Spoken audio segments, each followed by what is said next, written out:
الله أكبر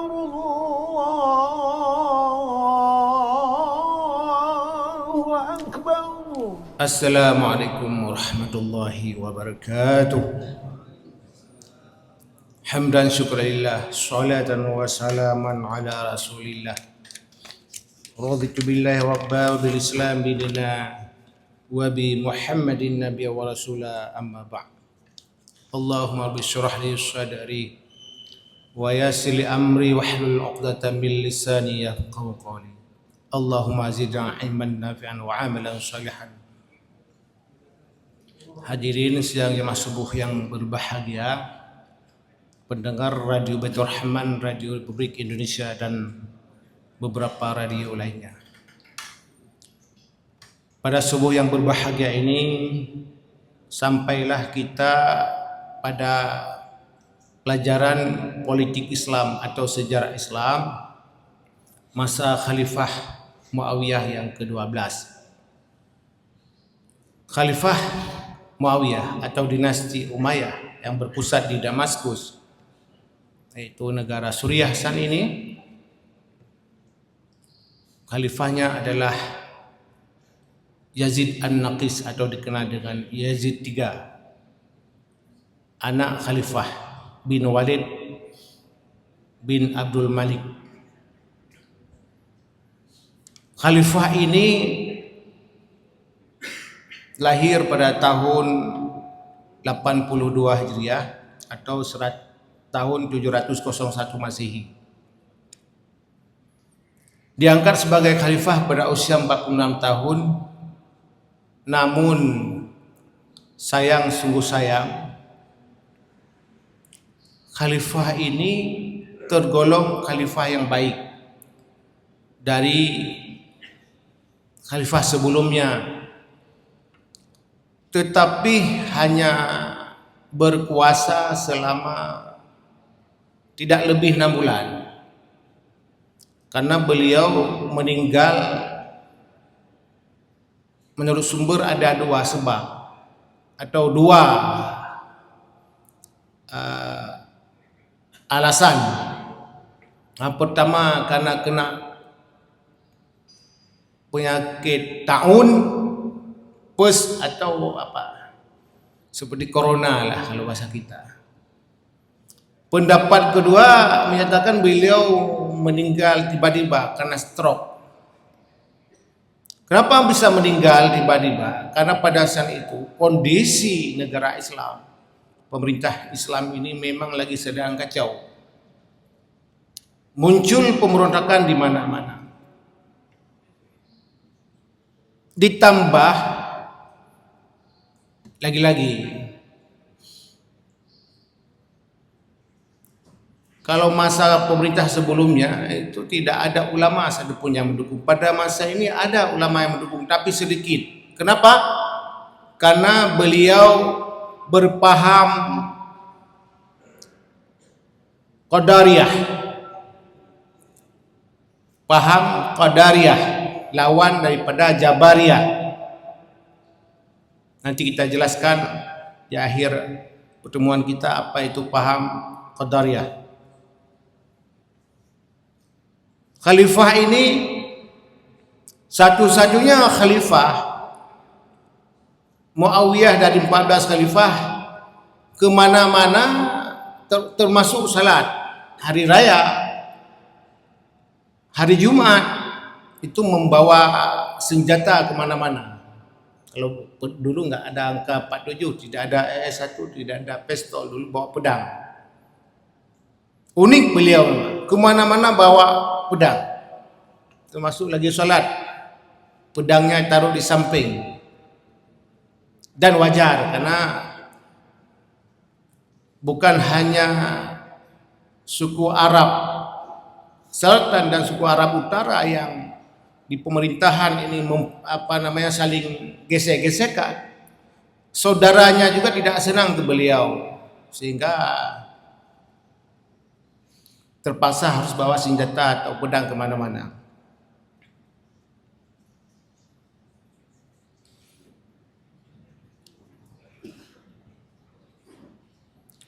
Khalifah ini menjadi pemimpin Islam tidak indah juga karena membunuh anak pamannya. Jadi khalifah sebelumnya itu anak paman beliau. Jadi ini fenomena bagi kita, bahkan sebuah realita. Ke depan juga kita akan jelaskan, ternyata konflik internal pemerintahan, konflik antar keluarga di pemerintahan Islam sejak dahulu memang nggak bisa dielak.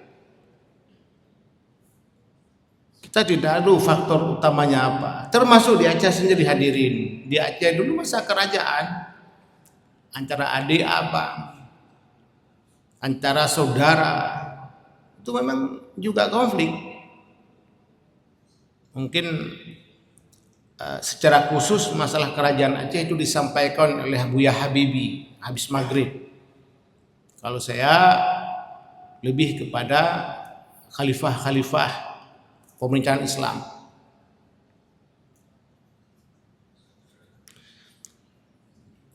Alasan beliau membunuh anak pamannya karena beliau anak pamannya itu khalifah sebelumnya, khalifah ke-11 itu tidak peduli dengan syariat Islam. Itu alasan pertama. Memang ya khalifah sebelumnya suka minum minuman keras. Lucu, seorang presiden hobi minuman keras. Suka nyanyian-nyanyian. Beliau ini sangat anti dengan nyanyian. Bahkan pernah mengungkapkan sebuah nasihat bagi orang yang suka musik. Beliau ini tidak, karena beliau tahu bahwa musik itu tidak bermanfaat sebenarnya. Jadi ada kata-kata filsafat beliau di akhir pertemuan ini kita sampaikan.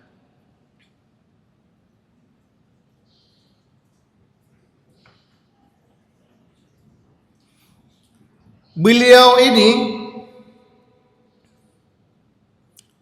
marah lagi kepada khalifah sebelumnya sehingga membunuh karena saudara-saudaranya termasuk Hisham bin Abdul Malik itu dibunuh. Maka beliau sangat marah karena keluarga beliau, saudara beliau dibunuh oleh khalifah sebelumnya. Beliau punya cita-cita, dulu ada khalifah ke Hisham bin Abdul Malik. Menurut beliau ini pemerintahan ideal. Ingin mengembalikan kejayaan sebagaimana Hisham bin Abdul Malik yang memang sama-sama kita ketahui punya niat besar, termasuk khalifah yang bagus, yang komitmen dengan hukum Allah. Khalifah Yazid III ini itu punya kelebihan khusus. Ada pemberontak di gubernur, pemberontakan di sebuah provinsi di daerah Asia Tengah yang dipimpin oleh Marwan bin Muhammad. Pada saat mengirim pasukan ke Damaskus, beliau menjumpai kepala pemberontakan dikenal dengan Marwan bin Muhammad. Akhirnya nggak jadi pemberontak. Memang kelebihan beliau itu ahli negosiasi, sehingga tidak jadi pemberontakan. Apa yang beliau tawarkan? Ini menarik juga apabila di Indonesia misalnya ada daerah yang ingin memberontak atau ingin memisahkan diri, itu diberikan otonomi khusus yang seluas-luasnya. Bahkan diberikan daerah lain di sampingnya untuk menjaga disintegrasi agar tidak terjadi separatisme. Jadi otonomi khusus yang diberikan pada zaman khalifah ini, wewenang penuh diberikan kepada daerah-daerah, kepada pemerintahan tingkat 1 untuk melaksanakan pemilihan, kalau bahasa sekarang TNI Polri itu diberikan kewenangan ke daerah, bukan direkrut oleh pusat. Jadi daerah, semua polisi, semua tentara itu yang rekrut otoritas penuh di bawah Gubernur Aceh sebenarnya. Dan ini tidak mustahil. Dan tidak ada larangan dalam hukum internasional dan juga di dalam hukum Islam. Masalahnya persoalan politik. Ini sudah terjadi dan dipraktekkan sejak masa khalifah-khalifah sebelumnya. Nah, itu salah satu cara untuk mencegah disintegrasi bangsa.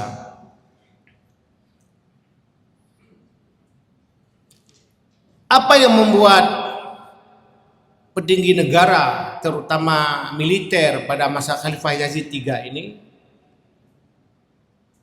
karena masa Khalifah sebelumnya agar aman kepemimpinannya menaikkan gaji militer, beliau menurunkan,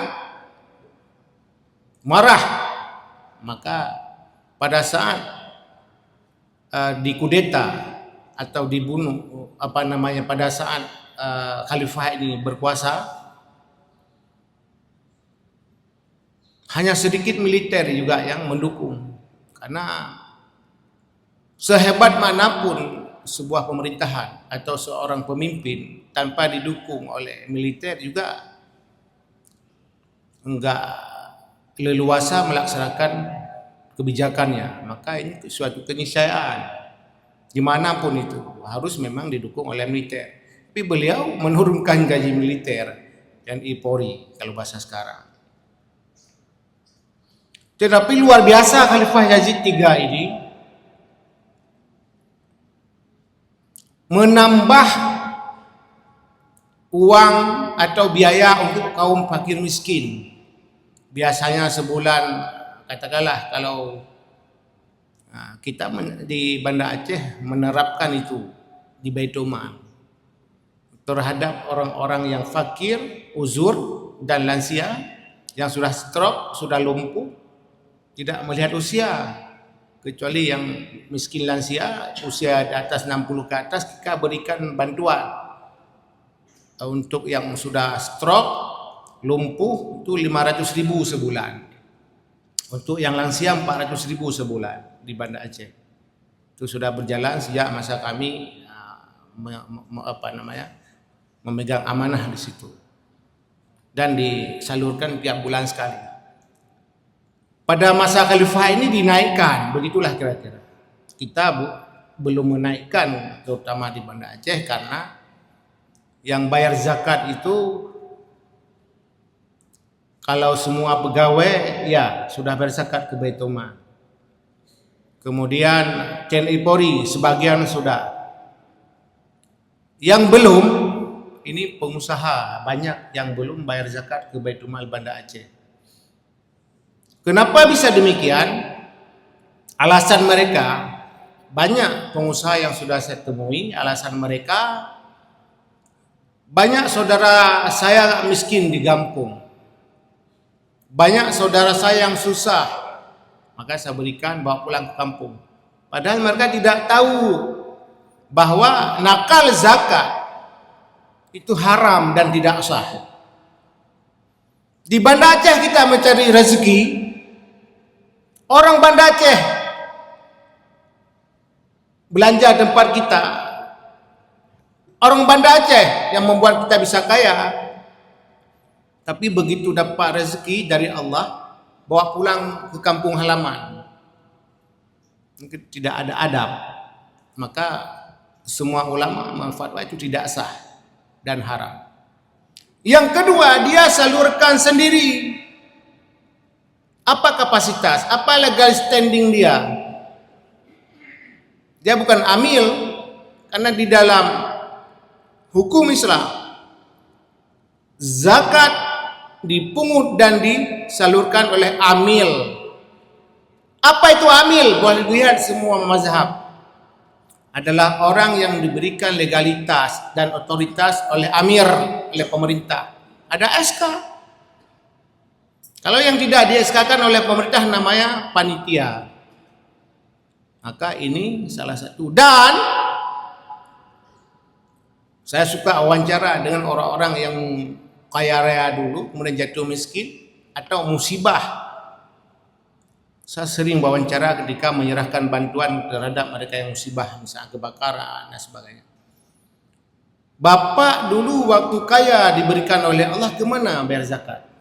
Jawabannya hampir semua saya temukan, saya nggak sebut nama, banyak orang-orang kaya di sini yang sudah jatuh miskin teng paneng, ternyata tidak bayar zakat ke Baitul Mal, ke lembaga sembawa, bayar zakat ke kampung halamannya, maka tidak berkah hidupnya.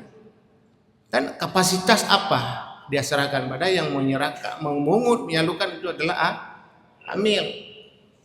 Itu. Hadirin sidang jamaah suku yang berbahagia. Kehebatan Khalifah Yazid III ini adalah semua orang-orang yang cacat disabilitas tidak ada yang mengemis. Kalau bahasa sekarang, tidak ada yang deng bak lampu merah. Ini tugas negara. Kalau kita lihat pada Undang-Undang Dasar 45, fakir miskin dan anak lantar dipelihara oleh negara, termasuk disabilitas. Ini lebih kurang di Banda Aceh adalah 100 orang disabilitas. Kita hanya bisa mampu bayar bantu mereka setiap tahun di bulan Ramadan. Berapa kita mampu? Itu tadi. Nah, seandainya semua pengusaha bayar zakat ke Baitul Mal Banda Aceh, itu potensi zakat kita 200 miliar lebih. 225 miliar kalau nggak salah. Kalau untuk potensi zakat di Aceh 1,2 triliun. Faktanya nggak demikian. Nah ini, maka salah satu yang menyebabkan kehilangan berkah itu. Kita di Aceh sangat wajar apabila menerapkan hukum Islam kafah, udkhulu silmi kafah. Jadi hukum Islam itu sebenarnya kafah, karena bukan hanya dalam hal jinayah, cambuk, tetapi semua dimensi kehidupan. Tidak boleh ada di dalam wilayah Islam sebenarnya ada pengemis, peminta-minta di lampu merah. Itu tugas pemerintah, tugas negara. Apa yang harus dilakukan? Nah, masalahnya hadirin, saya sudah temukan masalahnya. Karena sistem pemilihan pemimpin itu sistem demokrasi yang diterapkan, dan ini bertentangan dengan syariat Islam. Tidak ada masa Nabi, masa Khulafaur Rasyidin, dan masa sampai masa kerajaan Aceh semua orang boleh memilih. Orang setengah gila juga boleh memilih. Apabila satu wilayah, maaf, banyak lonte, ada calon gubernur, calon wali kota, bupati lonte, pasti karena di wilayah itu banyak lonte, dia akan pilih gubernur lonte atau bupati wali kota lonte. Sementara dalam Islam sistem pemilihan diserahkan kepada ahlu halli wal aqdi, orang-orang terpilih yang paham kondisi umat, paham hukum, paham politik. Mereka lah yang menentukan pemimpin. Orang-orang yang tidak pernah meninggalkan sholat jamaah. Kalau kita lihat sejarah masa Khulafaur Rasyidin yang menjadi model dalam memilih pemimpin dalam Islam, tidak pernah meninggalkan sholat jamaah. Betul-betul diakui integritasnya, diakui kesalehannya. Mereka lah yang diberikan kewenangan untuk memilih pemimpin. Uranya,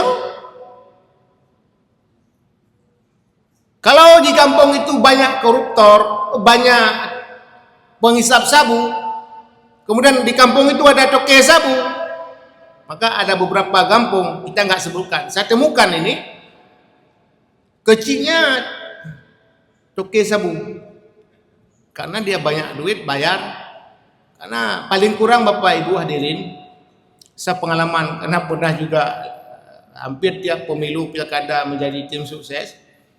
Untuk DPRK paling kurang harus mengeluarkan anggaran paling kurang 500 juta. Untuk calon bupati wali kota paling kurang 30 miliar. Untuk gubernur paling kurang 300 miliar. Panjang. Saya sudah hitung bulan saya sempat dulu menjadi ketua tim sukses salah satu gubernur masa sebelumnya. Tahun 2012 saja, pilkada 2012, ada salah satu calon gubernur itu menghabiskan biaya kampanye 360 miliar. Ini lebih kurang 500. Bagaimana mengembalikannya kalau tidak korupsi? Maka coba lihat di media massa selama ini hampir semua kepala daerah OTT. Karena paling kurang modal harus kembali 1 tahun. Pak Janine, kalau jujur nggak ada, gaji bupati wali kota paling tinggi 50 juta sebulan. Gubernur sekitar 80 lah, tergantung PAD, pendapatan asli daerah, tergantung keuangan daerah. Golom tim seseh jak urumo, golom kebutuhan semakin besar jabatan kita, tentu pengeluarannya juga semakin besar. Nah ini bagaimana kita untuk Aceh bisa berharap semoga didukung oleh pemerintah untuk Aceh sesuai dengan keistimewaan Aceh, kekhususan Aceh. Pemilihan gubernur di Aceh dan wali kota seharusnya mengacu kepada cara pemilihan Sultan Aceh masa lalu. Tapi enggak mesti harus dinasti anak ke anak. Serahkan kepada ahli wal aqdi. Kalau dulu namanya Mahkamah Rakyat, Majelis Mahkamah Rakyat masa Kesultanan Aceh, serahkan kepada mereka. Kalau sekarang DPR, tapi syarat untuk DPR kan cukup mudah. Kalau matang jadi DPR Aceh kamu berdua 21. Masalah ber benar-benar pergi kaji, dari kambing jak debatnya kaji. Padahal sesungguhnya paling kurang dia bisa menjadi imam salat. Siapapun anggota DPR di Aceh, bupati, gubernur di Aceh, paling kurang dia bisa menjadi imam salat. Kalau memang tidak mampu menjadi khatib Jumat. Dulu di Aceh hadirin, untuk menjadi kecil saja harus jadi mampu imam salat, harus jadi khatib, harus bisa memandikan jenazah, jadi imam salat jenazah. Itu masa Kesultanan Aceh, uranya Malina. Ini bisa kalau kita kompak, kita serius mengembalikan, sehingga akan lebih baik Aceh ke depan. Sekali lagi saya ulangi, 2013 ada sebuah penelitian tentang hasil bumi Aceh. Ini sudah berapa kali saya sampaikan di sini. Kalau hasil bumi Aceh ini dikelola oleh orang-orang amanah, artinya pemimpin Aceh hari ini adalah orang amanah. Tidak ada lagi orang Aceh yang miskin. Tidak ada orang Aceh yang tidak selesai S3. Saya asumsi dulu sekitar 200.000 orang Aceh atau mahasiswa Aceh. Itu kalau amanah dana otonomi khusus dikelola oleh Aceh, itu baru satu sumber. Migas, minyak dan gas. Belum lagi dari emas, dari batu bara, dari biji besi, dan macam-macam sumber daya alam yang tersimpan di bumi Aceh. Dan ini suatu saat insyaallah akan Allah keluarkan. Kalau pemimpin Aceh, rakyat Aceh sudah betul-betul takut pada Allah, melaksanakan hukum Allah secara kafah. Ini saya hakul yakin. Itu sesuai firman Allah di dalam Al-Quran. Lau anna amanu wattaqau la fatahna alaihim barakatin minas samawati wal ardh. Jika suatu penduduk beriman dan betul-betul melaksanakan hukum Allah, meninggalkan larangan Allah, la fatahna alaihim barakatin minas samawati wal ardh. Pasti Allah akan fatahna alaihim barakah. Allah keluarkan keberkahan dari langit dan bumi. Dari langit dengan ada hujan, tumbuh pepohonan. Dari bumi keluar minyak, keluar emas, keluar batu giok. Batu giok mantap. Kiban kaya udeng wadaya. Nyen golong lain apalagi di daerah Negan Raya, di daerah Linge, di daerah Gempa, di Krung Raya, antara Krung Raya dengan Sabang itu ada tersimpan uranium di Krung, di calang uranium terbesar di dunia, di semelu minyak terbesar di dunia. Belum dikeluarkan oleh Allah karena kenapa? Belum sepenuhnya kita taat kepada Allah. Belum ada pemimpin yang betul-betul hasilnya hari kiamat icau kan hidunya. Kalau na munyonyona, saya yakin Aceh akan makmur, dan kita tunggu insya-Allah ke depan akan ada pemimpin Aceh yang betul-betul menegakkan hukum Allah dan dia mengambil kepemimpinannya, hasil kepemimpinan hari kiamat kelak kan kecok idonya. Hadirin sidang yang masuk yang berbahagia. Kemudian Khalifah Yazid III ini terkenal sebagai pemimpin yang sangat anti KKN. Anti KKN. Tidak suka hidup hedonis, tidak suka hidup senang. Dan mengembalikan semua aset negara yang pernah diambil digunakan oleh keluarga-keluarga khalifah sebelumnya.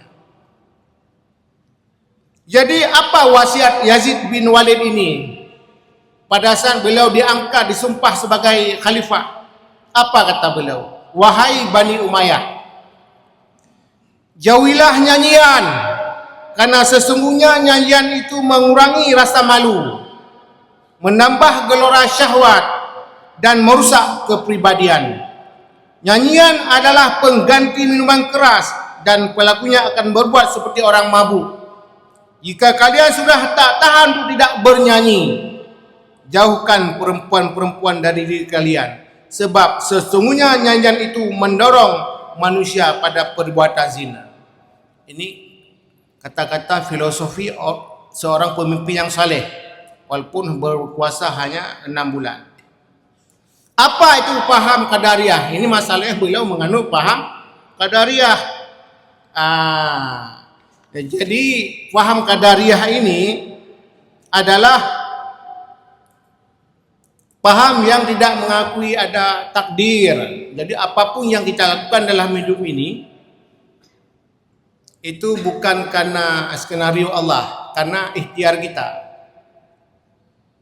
Sementara sebaliknya Jabariyah, semua sudah ditentukan oleh Allah. Mau berbuat baik, mau masuk neraka, masuk surga, kita hanya menunggu saja. Sementara Ahlussunnah wal Jamaah itu di tengah-tengah. Ini yang menarik kita Ahlussunnah wal Jamaah. Maka paham ini sudah ada sejak zaman dahulu, yang didirikan oleh Ma'bad al-Juhani, dan beliau yang anehnya anak murid ulama besar Hasan Basri yang di Kufah, dan satu lagi 2 orang, yang satu lagi di pusat di Kufah, yang kedua di Damaskus, yaitu Ghailan ad-Dimashqi, pendiri paham ini tahun sekitar abad abad ke-5 Masehi, yaitu 699 beliau wafat. Dan dibunuh pendirinya oleh Khalifah Abdul Malik bin Marwan. Jadi mereka juga punya dalil. Jadi punya dalil kenapa kepala negara pada saat itu dan sebagian kecil ulama mendukung paham ini. Dalilnya ada. Kalau kita lihat di Al-Quran surah Ar-Ra'du misalnya, itu dalil pertama yang mereka gunakan. Innallaha la yughayyiru ma biqaumin hatta yughayyiru ma bi anfusihim. Itu dalil pertama Ar-Ra'd ayat 11. Allah tidak mengubah nasib satu kaum. Jadi kecuali mengubah sendiri. Jadi semua paham Qadariyah ini kita yang tentukan mau ke neraka mau ke surga. Apapun yang kita lakukan, mau jatuh kita, mau apapun itu tidak ada intervensi Allah. Sementara kita Ahlussunnah wal Jamaah tidak boleh demikian. Jadi banyak sekali dasar-dasar, juga nanti bisa dibaca Al-Kahfi ayat 29. Ya, kemudian juga di An-Nisa ayat 111. Itu dasar mereka bahwa membolehkan menganut paham ini. Mungkin demikian saja, semoga bermanfaat bagi kami dan bagi kita semua pendengar. Dan 2 lagi ke depan ini masa khalifah, dan di pada akhir masa khalifah Muawiyah ini ada hal yang cukup menarik yang nanti kita akan sampaikan secara komprehensif sehingga semua menjadi mau'izah. Karena salah satu tujuan sejarah di dalam Al-Quran yang sering kita sampaikan adalah mau'izah dan wadzikra lil mu'minin. Terima kasih banyak atas segala perhatiannya. Mohon maaf atas segala kekurangan. Hadanallahu iyyakum ajma'in. Wassalamualaikum warahmatullahi wabarakatuh. الحمد لله رب العالمين. اللهم صل على سيدنا محمد وعلى آله وصحبه أجمعين. اللهم أعنا على ذكرك وشكرك وحسن عبادتك. ربنا اغفر لنا ذنوبنا ولوالدينا وارحمهم كما ربونا صغارا، ولجميع المسلمين والمسلمات والمؤمنين والمؤمنات الأحياء منهم والأموات برحمتك يا أرحم الراحمين. اللهم انصر إخواننا المسلمين المستضعفين في فلسطين. اللهم انصرهم على أعدائهم. اللهم انصرهم نصرا عزيزا. اللهم أعز الإسلام والمسلمين وأهلك الكفرة والمشركين، ودمر أعداءك أعداء الدين، واجمع كلمة المسلمين على الحق يا رب العالمين. ربنا آتنا في الدنيا حسنة وفي الآخرة حسنة وقنا عذاب النار. وصلى الله على سيدنا محمد وعلى آله وصحبه وبارك وسلم، والحمد لله رب العالمين. الفاتحة. ورحمة الله. أعوذ بالله من الشيطان الرجيم. بسم الله الرحمن الرحيم. الحمد لله رب العالمين الرحمن الرحيم يوم الدين. إياك نعبد وإياك نستعين. اهدنا الصراط المستقيم، صراط الذين أنعمت عليهم غير المغضوب عليهم ولا الضالين. آمين يا رب العالمين. صلى الله على سيدنا محمد صلى الله عليه وسلم. صلى الله على سيدنا محمد صلى الله عليه وسلم. صلى الله على سيدنا محمد. يا ربي صل عليه وسلم. سلم رضي الله تعالى عن سادتنا من أصحاب رسول الله.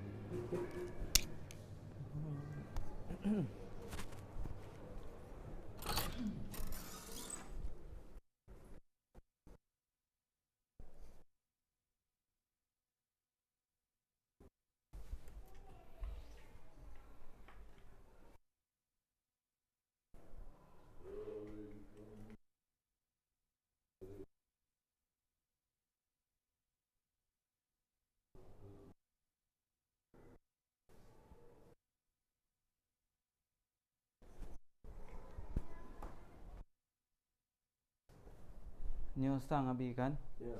Malam Selasa pehla kiamah ngabi. Betul. Kejadian dia gaya-gaya je untuk mula-mula. Malam apa? Mekarat hit lah. Malamnya mana? Oh, kan lagi mekarat ni. Mekarat ya. Tadi akhir hang habis macam lagu tu kat Salih tu. Fikir kata lah abi. Karena Maghrib